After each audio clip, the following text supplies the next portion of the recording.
Class السلام علیکم۔ آج آپ کا آن لائن پہلا لیکچر، پہلا ویڈیو لیکچر،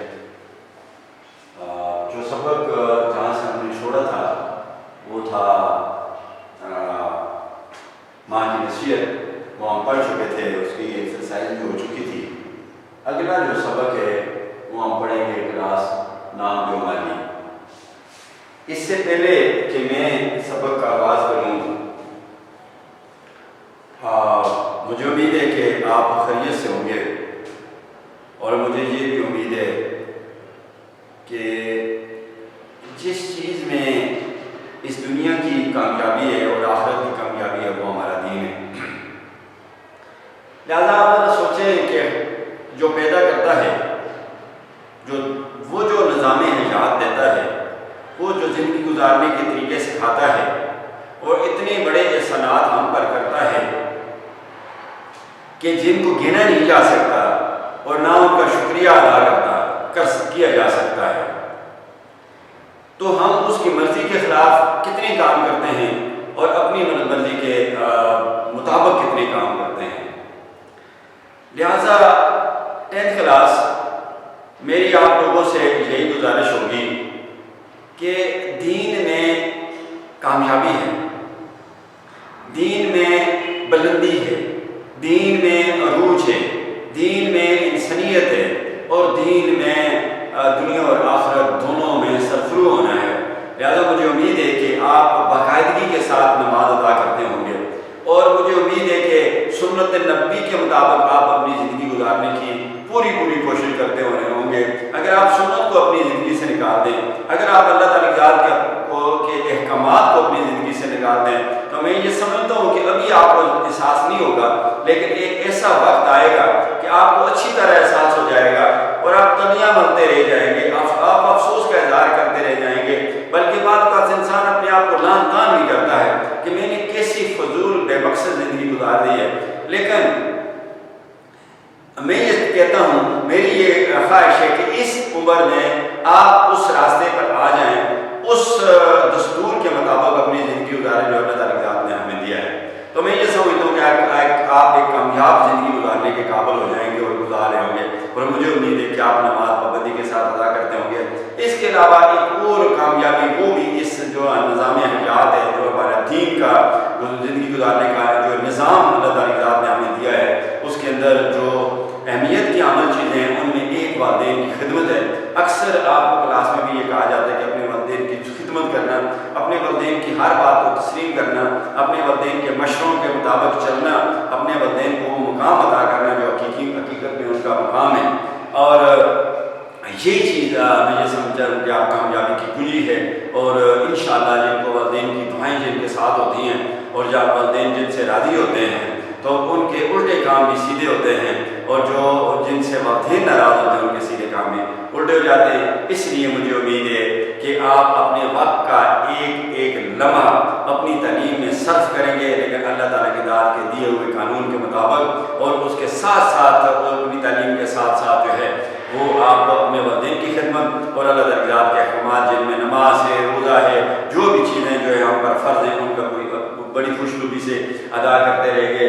کلاس تعلیم جو ہے ایک ایسا دوست ہے جہاں وہ ہر جگہ کام آتا ہے، وہ بیٹھتے اٹھتے کھاتے پیتے ہر جگہ کام آتا ہے۔ تعلیم کے بغیر جو ہے دنیا کی ترقی ناممکن ہے، اور جو دنیا کے اندر جو ہے انقلاب ہے، ترقی ہے، ایجادات ہے، یہ ساری تعلیم کی مرہون منت ہے۔ مجھے امید ہے کہ آپ شوق کے ساتھ تعلیم حاصل کریں گے، اور اس کلاس میں اس قدر تیاری کے ساتھ فرسٹ ایئر میں جائیں گے کہ آپ کو فرسٹ ایئر میں جا کے کسی قسم کی کسی بھی مضمون میں کسی قسم کی جو ہے کمزوری کا احساس نہیں ہوگا، لیکن اس کے لیے یہاں جو وقت ہے اسے آپ پوری دیانتداری کے ساتھ جو ہے استعمال کریں گے۔ قرآن مجید فرقان حمید کہتا ہے کہ if you want to reach the bounds of the heaven or the depth of the earth you can do so but not without knowledge۔ اگر تم آسمان کی بلندیوں اور زمین کی گہرائیوں تک پہنچنا چاہو تو ایسا ممکن ہے، لیکن علم کے بغیر نہیں۔ کلاس یہ جو آج کا لیکچر ہے اور جو میں آج آپ کو جو ہے پڑھانے جا رہا ہوں سبق، اس کا نام ہے نام دیو مالی۔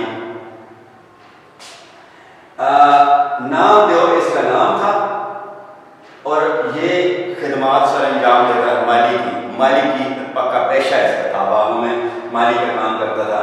صنف ادب کے لحاظ سے یعنی ادب کی بہت سی اقسام ہیں جن میں مضمون ہے، جس میں سفر نامہ ہے، جس میں سوانح عمری ہے، جس میں خط ہے، جس میں مکالمہ ہے، جس میں آپ بیتی ہے، جس میں سیرت نگاری ہے، اور بھی جس نام ہے اس میں ایک صنف جو ہے خاکہ بھی ہے۔ خاکہ اس کو انگریزی زبان میں کہتے ہیں اسکیچ، اور اس کو شخصیت نگاری بھی کہا جاتا ہے۔ خاکے کو خاکہ یا شخصیت نگاری کا لفظ جو ہے الفاظ استعمال کرتے ہیں اس کے لیے اردو دان، اور خاکہ نگار جو ہے یعنی خاکہ لکھنے والے کا نام جو مولوی عبدالحق۔ میں آپ کو بتاتا چلوں کہ خاکہ کیا چیز ہوتی ہے۔ تو اردو کی کتابیں کہتی ہیں، اردو دان کہتے ہیں، اردو کے لوگ کہتے ہیں کہ کسی شخص کی زندگی کے کسی ایک پہلو پر لکھی ہوئی تاریخ جو ہوتی ہے اسے خاکہ نگاری کہا جاتا ہے یا خاکہ کہا جاتا ہے۔ کسی شخص کی زندگی کے ایک پہلو پر، مکمل زندگی پر اگر لکھا جاتا ہے تو سوانح عمری ہو جاتی ہے، بایوگرافی ہو جاتی ہے۔ یہ اسکیچ اس صورت میں ہوتا ہے کہ کسی شخص کی زندگی کے کسی ایک پہلو پر لکھا جائے۔ یہاں پر نام جو باغوں میں کام کرتا ہے، باغ میں جو اس کا کام کرنے کا رویہ ہے، جو اس کا طریقہ ہے، جو اس کا سلیقہ ہے، تو اس کو جو ہے مولوی عبدالحق نے سامنے لایا، اور اس کی جو دیانتداری ہے، جو ایمانداری ہے، جس ایمانداری کے ساتھ وہ اپنا فرض نبھاتا ہے، اس کو مولوی صاحب نے سامنے لانے کی کوشش کی، اور اپنے قاری کو یہ بتانے کی کوشش کی ہے کہ اگرچہ یہ غیر مذہب ہے اور ذات کا بھی ذات پات کی تقسیم جو ہے انڈیا کے اندر، بھارت کے اندر بہت زیادہ ہے، اور یہ آریہ لوگوں کی وسطی ایشیائی ریاستوں سے جو آنے والی جو قوم تھی اس نے اس ملک کو فتح کر کے، تو یہاں پر دراوڑ قوم رہتی تھی، اس کو جنوب کی طرف مار لگایا، اور یہاں پر انہوں نے جو ہے اقتدار سنبھالا، اور یہاں وہاں سے ذات پات کی تقسیم کا آغاز کیا۔ ان لوگوں کے ذریعے میں انہوں نے صفائی کا کام لگا دیا، اور یہ صفائی کا کام کرنے ان کو نیچی ذات کے وہ کہتے تھے، شودر کہتے تھے ان کو، اور نچلی ذات کے لوگ کہتے تھے۔ اور اگر کسی برہمن کے جو اعلیٰ ذات کے جو ہندو ہوتے ہیں وہ برہمن، تو کہتے ہیں کہ کسی برہمن کے کان میں اگر ان لوگوں کی آواز یعنی برہمن کی آواز کسی شودر کے یا گھٹیا ذات کے ہندو کے کانوں میں پڑ جاتی تو اس کے کانوں میں شیشہ پگلا کے جو ہے ڈال دیتے تھے، ٹھیک ہے، یعنی ان کو سزا دیتے تھے کہ اس نے برہمن کی آواز نہیں سنی۔ تو اس کے باوجود بھی وہ اتنی ایمانداری کے ساتھ اپنی دینداری کے ساتھ جو اپنا کام پاک کے اندر کرتا تھا۔ خاکہ نگار مولوی عبدالحق، حق کہتے ہیں بندے کو جس کا مطلب جس کی جمع ہوتی ہے عباد، حق اللہ تعالیٰ کی ذات کے لیے استعمال ہوتا ہے، یعنی حق کا بندہ، اللہ تعالیٰ کی ذات کا بندہ۔ پیدائش مولوی عبدالحق کی 1870، اور یہ پیدا ہوئے ہاپور ضلع میرٹھ میں۔ ضلع کسی ملک کا وہ علاقہ یا ایسا جس کا حاکم ڈپٹی کمشنر ہو انتظامیہ کا، اور پولیس کا ایس پی ہو، اور تحصیل جس کا حاکم جو ہے انتظامیہ کا اسسٹنٹ کمشنر ہو، S C C S S officer ہوتے ہیں یہ، اور پولیس کا جو وہ ڈی ایس پی ہو، تو ایک تحصیلدار وہاں پر موجود ہوتا ہے، اور جو ان زمینوں کے انتقالات وغیرہ کرتے ہیں، اور ان کے آفس ہوتے ہیں، اس کو کیا کہتے ہیں تحصیل۔ ضلع منصیرہ میں تقریباً 5 تحصیلیں ہیں، تحصیل دربند، تحصیل اگی، اور تحصیل مانسہرہ، تحصیل بالاکوٹ، اور تحصیل بفا۔ عمران خان کی پچھلی گورنمنٹ میں پہلے 3 تحصیلیں تھیں، دربند اور بفا کا، اس میں 2 تحصیلوں کا اور اضافہ ہوا۔ جائے وفات جو ان کی ہے کراچی، اور جائے پیدائش ہندوستان کا جو ہے وہ جگہ جہاں پر رہتے ہیں ہاپور، اور وہ ضلع میرٹھ کے اندر ہے، کہ گاؤں یا قصبے کا نام ہاپور ہے اور ضلع میرٹھ کا وہ ایسا ہے۔ ابتدائی تعلیم انہوں نے حاصل کی کلاس یو پی سے۔ یو پی جو ہے اتر پردیش کا تخفیف شدہ لفظ ہے، اس کو انگریزی زبان میں کہتے ہیں ایبریویشن، تو یہ ایبریویشن ہے اتر پردیش کی، جو بھارت میں بھارت سنسکرت زبان کا لفظ ہے۔ بقیہ تعلیم جو ہے انہوں نے اس کے بعد یہ مدرسۃ العلوم میں داخل ہوئے۔ کلاس مدرسۃ العلوم جو ہے سر سید احمد خان 1869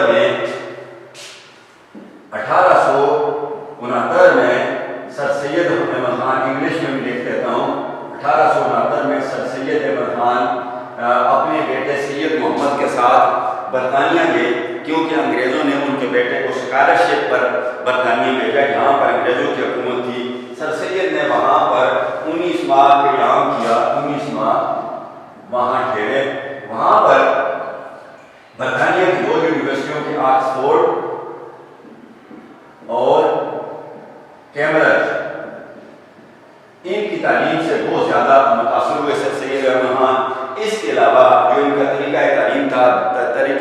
تدریس تھا، پڑھانے کا جو طریقہ تھا یونیورسٹیوں کا، اس سے بہت زیادہ متاثر ہوئے۔ اس کے علاوہ وہاں پر 2 رسالے چھپتے تھے، سپیکٹیٹر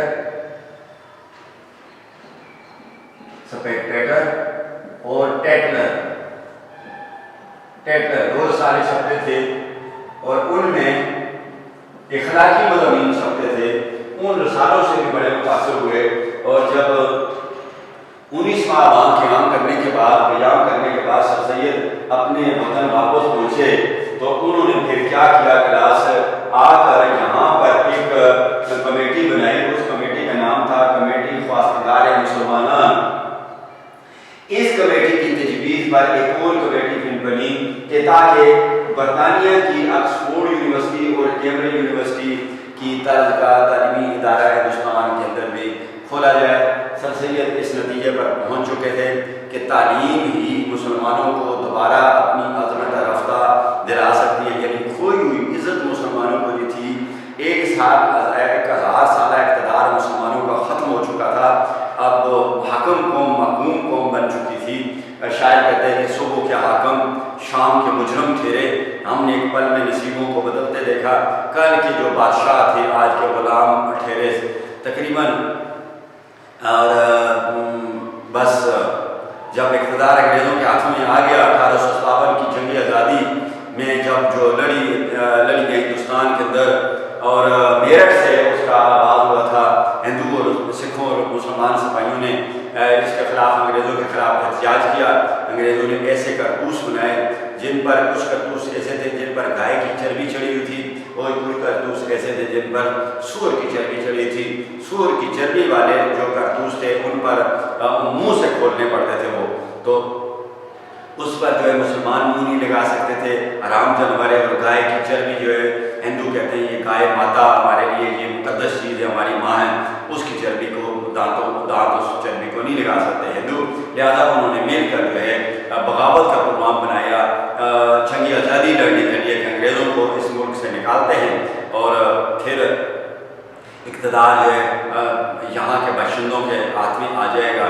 میرٹھ سے چلے اور دہلی آئے، 40 کلومیٹر کا فاصلہ ہے، تو بہادر شاہ ظفر کی عمر اس وقت 80 سال تھی۔ ان سے کہا کہ اب ہماری قیادت سنبھالیں اور جنگ آزادی لڑتے ہیں۔ جنگ آزادی جو شروع میں اچھی خاصی کامیاب ہوئی، اور انگریزوں کے لیے ہندوستان میں رہنا مشکل ہو گیا، لیکن پھر انگریزوں نے ایک سازش کے ذریعے جو ہے ہندوؤں اور سکھوں کو اپنے ساتھ ملا لیا، اور پھر مسلمانوں کو شکست میں بہترین شکست، اس کو 1857 کی ناکام جنگ آزادی سے جانا جاتا ہے۔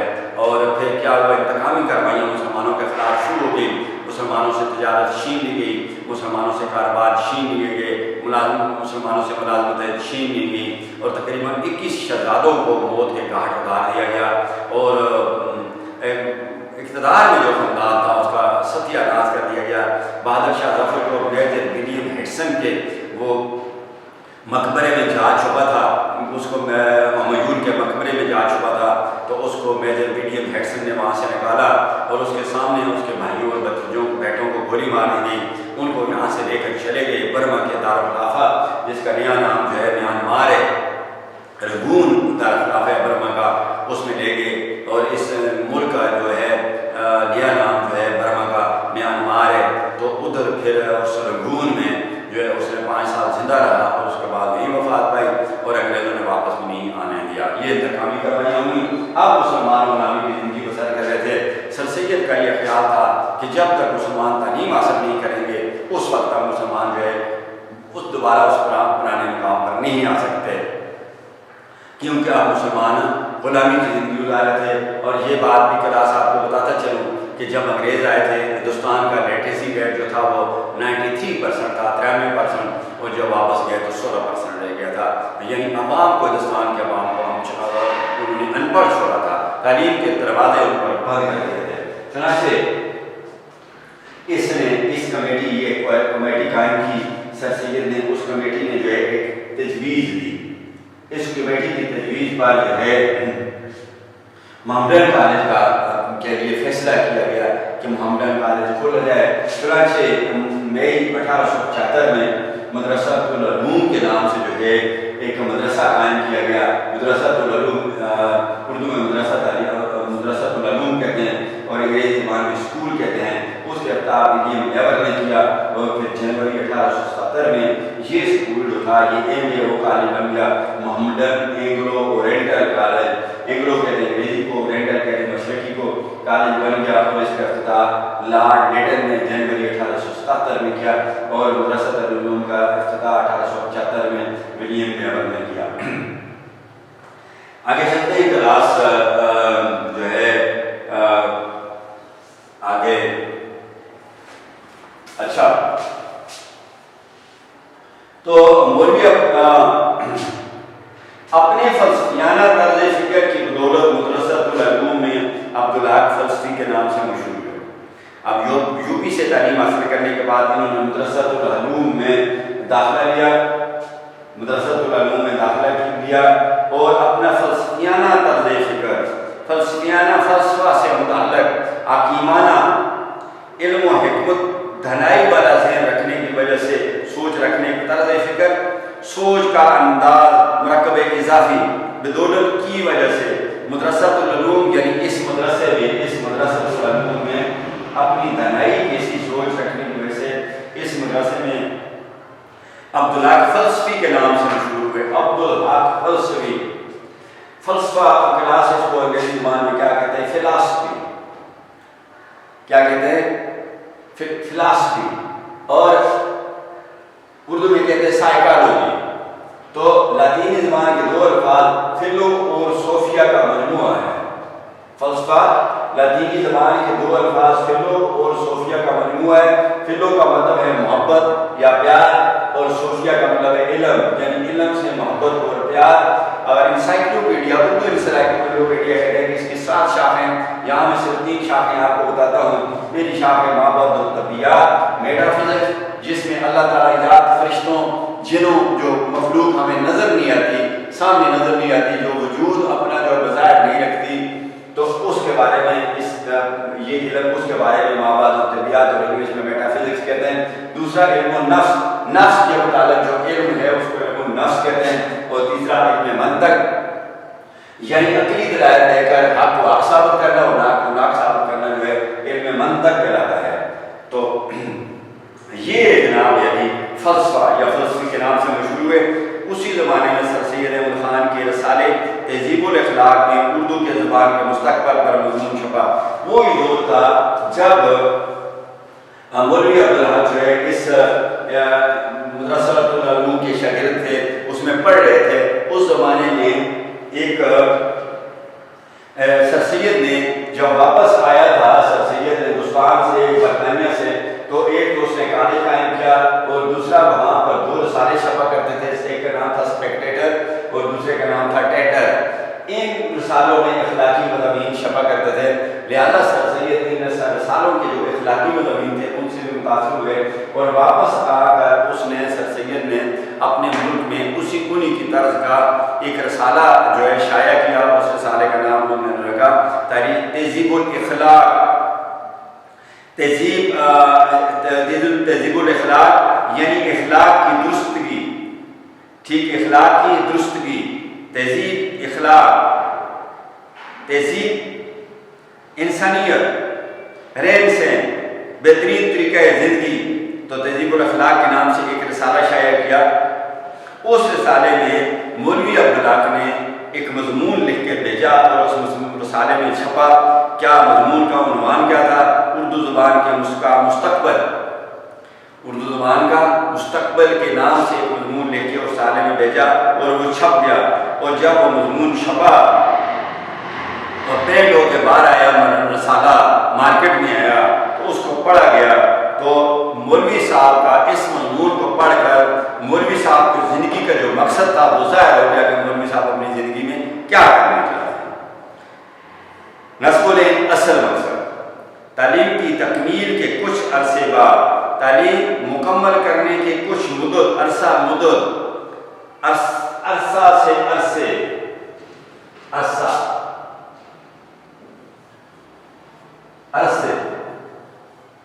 کلاس کے ایسا کرنے کو جب کسی لفظ کے آخر میں آنے والی ہائے عوض یا الف کو یا مجھول میں بدل دیتے ہیں، یہ جائے مجھول ہے، تو اس کو کیا کہتے ہیں؟ امالہ. گرامر پروس اس کو کہتے ہیں امالہ. اب چونکہ اثر کے آخر میں اے ہے، اس کو یہ میں بدل دیا، یہ یائے مجھول میں بدل دیا. دیکھیں یائے مجھول میں بدل دیا، تو اس کو گرامر کے روح سے کیا کہتے ہیں؟ امالہ. یا دیکھیں سرگودا، اس کے آخر میں کیا آتا ہے؟ الف آتا ہے. اب اس کو سرگودا کے سرگودے کر دیا جائے گا تو پھر یہ کا گرامر کے روح سے اس کو کیا کہتے ہیں؟ امالہ. عرصے بعد وہ حیدرآباد دکن چلے گئے، تعلیم مکمل کی، اور اس کے بعد ہندوستان کی ایک ریاست ہے حیدرآباد دکن، وہاں پر وہ مولوی صاحب جو ہے چلے گئے. حیدرآباد دکن کے آگے بریکٹ میں دکن اس لیے لکھا گیا ہے کہ دو حیدرآباد ہیں، ایک حیدرآباد سندھ ہے، دونوں ایک ہی ملک کا حصہ تھے. ایک حیدرآباد سندھ تھا اور دوسرا حیدرآباد دکن تھا. حیدرآباد سندھ جو ہے وہ رہ گیا پاکستان میں، اور حیدرآباد دکن ادھر حیدرآباد کے لاسٹ بریکٹ میں سندھ لکھا جاتا ہے، اور ادھر حیدرآباد کے ساتھ دکن لکھا جاتا ہے، تاکہ تاریخوں میں تاکہ پتہ چلے کس حیدرآباد کی بات ہو رہی ہے. اور محکمہ تعلیم میں مختلف عہدوں پر ملازمت کرتے رہے. محکمہ تعلیم میں مولوی عبدالحق نے پھر مختلف عہدوں پر نوکری کی، سرکاری ملازمت کی، اور مولوی صاحب جو ہے 1925 میں ریٹائر ہوئے. محکمہ تعلیم سے 1925 میں ریٹائر ہوئے. ان کا شمار، ان کی گنتی کس میں ہوتی ہے؟ چند لوگوں میں ہوتا ہے.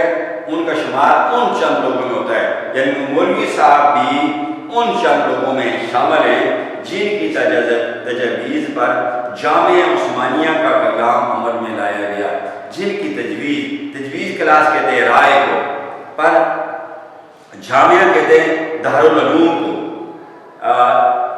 اردو میں جامعہ کہتے ہیں، اور اردو میں جامعہ بھی کہتے ہیں، دارالعلوم بھی کہتے ہیں، درسگاہ بھی کہتے ہیں، اور انگریزی زبان میں کیا کہتے ہیں؟ یونیورسٹی کا قیام عمل میں لایا گیا. یعنی انہی لوگوں کی تجویز، چند اور لوگ بھی تھے جن میں مولوی صاحب بھی تھے، ان کی رائے پر جو ہے ایک یونیورسٹی کھولی گئی، جیسے یونیورسٹی کا جو نام رکھا جامعہ عثمانیہ. جامعہ عثمانیہ اس کا نام اس وجہ سے رکھا کہ اس وقت ریاست حیدرآباد دکن کا جو نواب تھا اس کا نام تھا میر عثمان علی خان.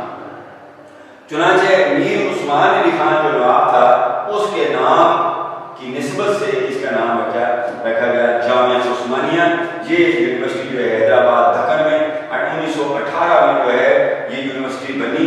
1600 ایکڑ پر یہ محیط ہے یونیورسٹی، اتنے بڑے ایریے پر محیط ہے، چھائی ہوئی ہے، لیکن اس کے لیے اتنا رقبہ جو ہے دیا گیا. 1600 ایکڑ، ایک کنال جو ہے 8 ایکڑ میں 8 کنال ہوتے ہیں. ایک ایکڑ میں کتنے کنال ہوتی ہیں؟ 8 کنال ہوتی ہے، اور ایک کنال میں 20 مرلے ہوتے ہیں کنال، اور 220 ملٹیپلائی بائی 220 فٹ کا جو ہے ایک مرلہ ہوتا ہے. نہیں غلط تھا، 8 کنال کا ایک ایکڑ ہوتا ہے، ایک ایکڑ ہوتا ہے، اور اس 20 مرلے کی ایک کنال ہوتی ہے کلاس، اور 220 ملٹیپلائی بائی 220 گز کا ایک مرلہ ہوتا ہے کلاس. تو یہ یونیورسٹی جو ہے 1600 ایکڑ پر جو ہے یہ جامعہ عثمانیہ جو ہے یہ محیط تھی، یعنی اس کے لیے اتنی زمین تھی. مولوی صاحب ایک طویل عرصے تک انجمن ترقی اردو کے سیکرٹری رہے. کلاس 1902 میں ایک تنظیم تھی، آل انڈیا مسلم ایجوکیشنل کانفرنس تھی. اس کی آل انڈیا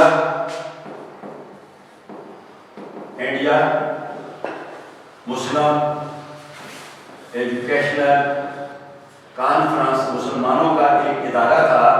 اس ادارے کی تجویز پر ایک تنظیم بنائی گئی، ایک ادارہ بنایا گیا، ایک یونین بنائی گئی. اس کا نام رکھا انجمن ترقی اردو.